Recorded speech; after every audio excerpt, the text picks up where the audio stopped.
When I was a child, my family would gather around my grandparents' kitchen to play Pit and Yahtzee.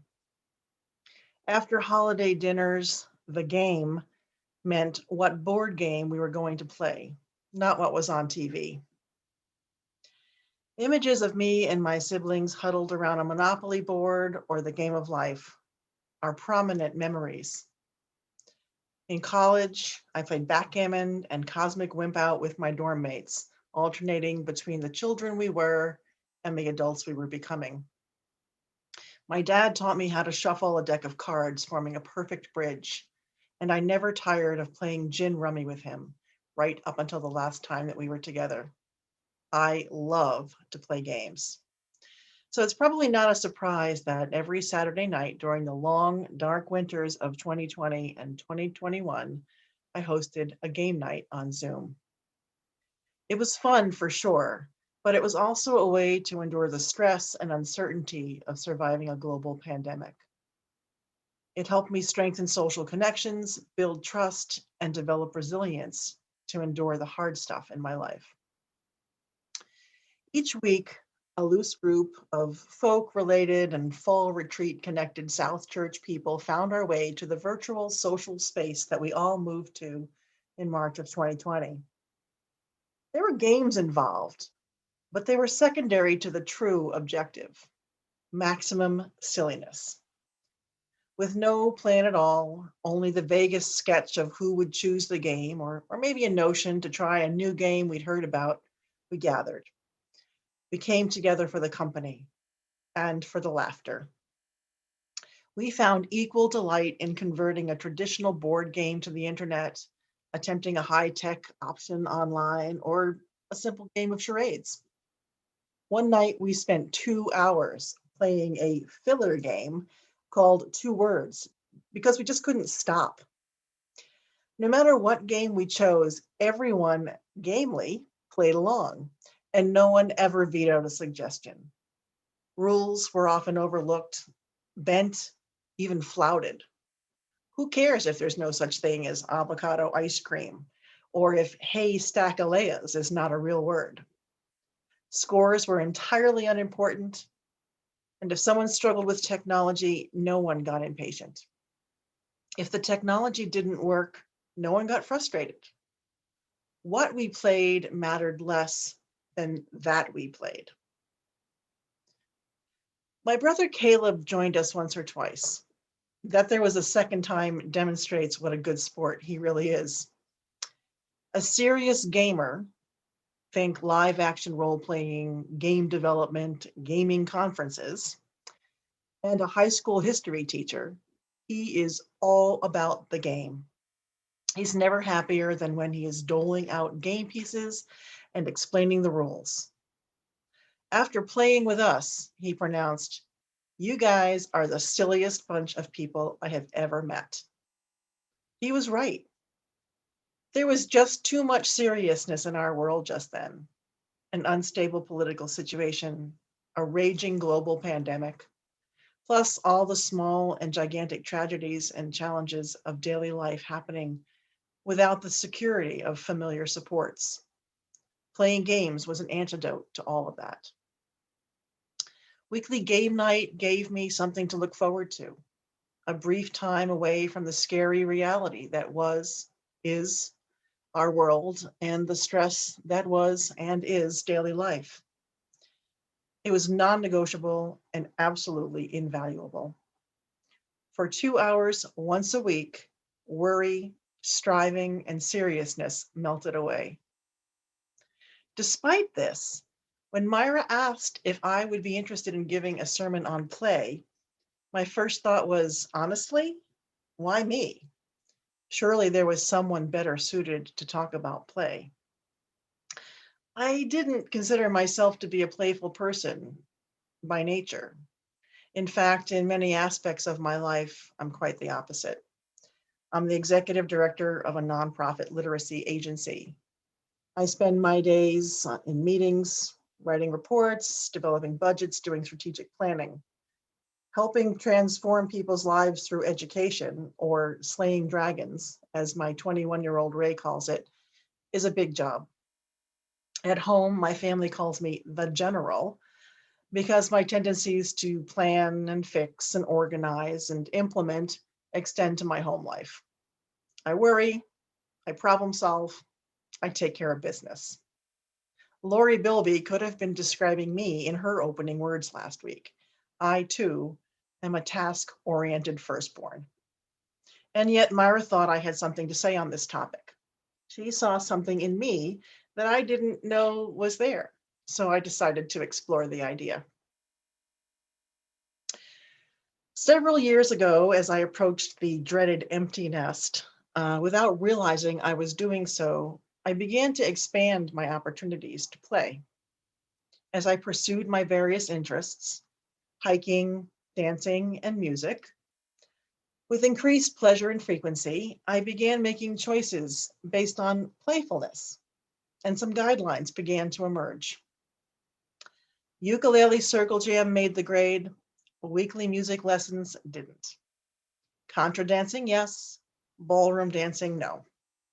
52 with a view rather than the 4,000 footers. With ballroom dancing, you need a partner just to participate.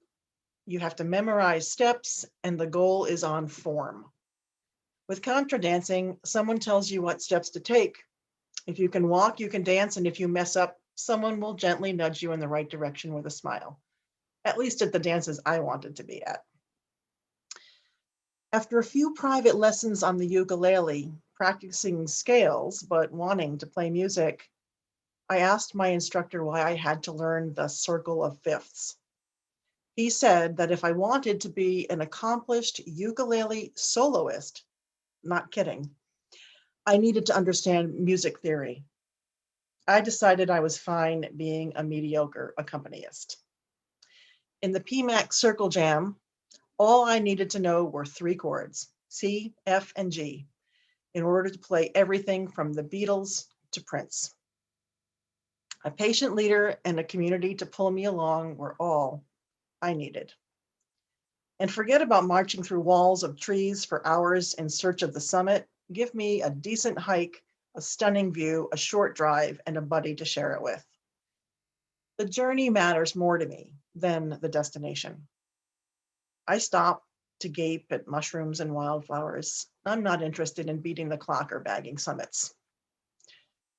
So, not taking my own word for it, I did the modicum amount of research obligatory when one is writing a sermon, and I found validation.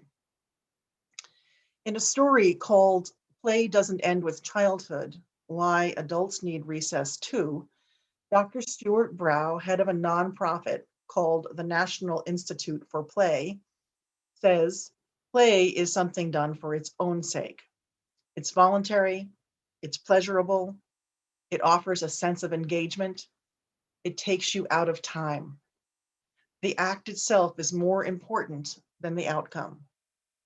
No striving, no performance or product, no judgment. Yeah, that's it. I guess I do play. Somehow, this game-loving person ended up in a family with two people who don't like to play games.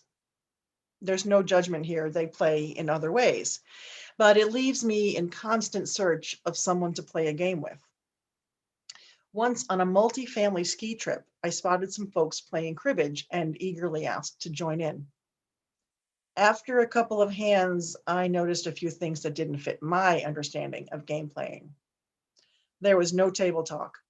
They shuffled the next deck while the scores were counted so they could get to the next round as quickly as possible. And they actually cared about winning. I recognized them as game players, emphasis on game. It was like the time I dropped in on a jam session with a few accomplished musicians at a retreat, me with my three chords and simple charts. Their level of play was so advanced and intense that I couldn't connect. To play with them would have been work for me. Play is the opposite of work, which demands productivity, compliance, constant improvement, and data-driven processes. However, playing also allows me to be better when I'm not playing. With play in my life, I become more flexible and resilient, more likely to go with the flow, seek a collaborative solution, stop striving, and savor the moment.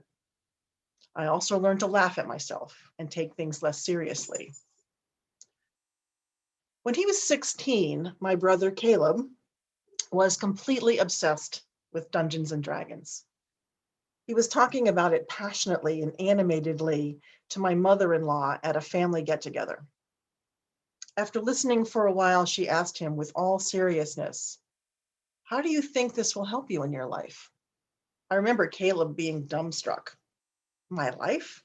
I don't know how it will help me in my life. It's just fun. For Caleb, gaming did actually become a significant part of his life in very tangible ways. But playing doesn't have to literally become your life to impact your life. There are real and lasting benefits to playing. Research that I found at helpguide.com shows you that play can help us do many things. It relieves stress. It's fun and it triggers the release of endorphins, which promote an overall sense of well-being and can even temporarily relieve pain. Play improves brain function. Playing chess or completing puzzles challenge the brain and can help prevent memory problems.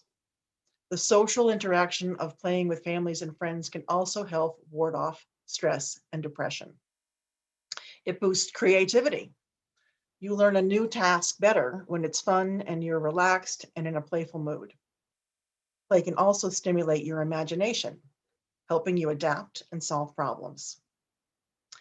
It even improves relationships and your connection to others. Sharing laughter and fun can foster empathy, compassion, trust, and intimacy with others. And it even keeps you feeling young and energetic. Play can boost your energy and vitality and even improve your resistance to disease, helping you function at your best. George Bernard Shaw said, "We don't stop playing because we grow old. We grow old because we stop playing."